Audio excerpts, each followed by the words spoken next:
I'm clearly with ABC. Next time. This is how we were greeted at one of D.C.'s longtime school bus contractors' parking lots. Are you the head of Rome Charters? I'm Leon Ballas. Get the out. We'd been trying to connect with Rome Charters LLC about how management vets its drivers and maintains its buses. Last fall, one of its school buses carrying D.C. kindergartners home from a field trip hit a curb and blew a tire.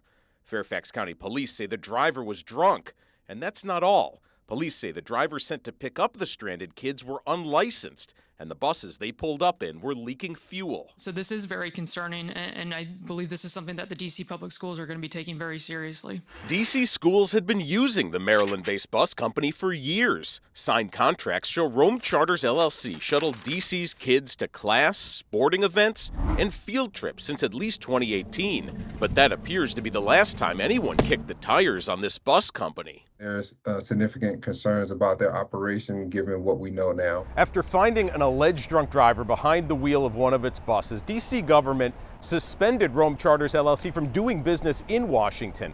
But in the months leading up to that suspension, school district account records show hundreds of thousands of dollars paid to that bus company.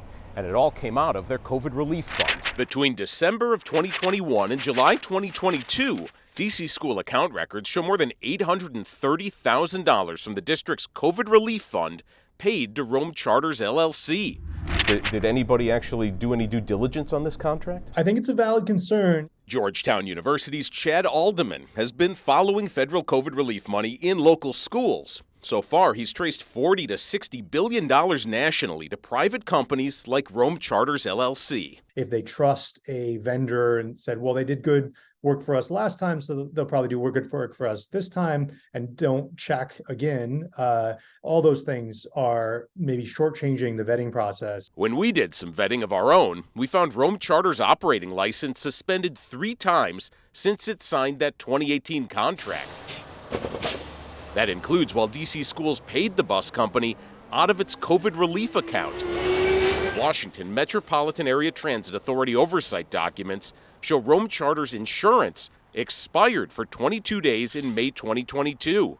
D.C. school bank records show over $93,000 in payments during that time. Rome Charters LLC didn't return calls about its business practices. We already gave you a preview of what happened when we showed up at their bus lot. We have called 3 times. We've called 3 times. Get out.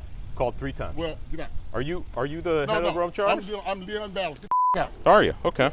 D.C. School's chancellor didn't want to talk with us either. I got some questions about how the district is spending its COVID relief money. It's obvious that they don't know how to manage money. The chair of the House Education Committee did talk with us. And there ought to be contract oversight for any money that's being spent. Congresswoman Virginia Foxx chairs the committee overseeing the $190 billion Congress sent schools to overcome the pandemic. Are these contracts and the private companies that are getting this money, are they being vetted properly? Well, it sounds like it, in this case, no.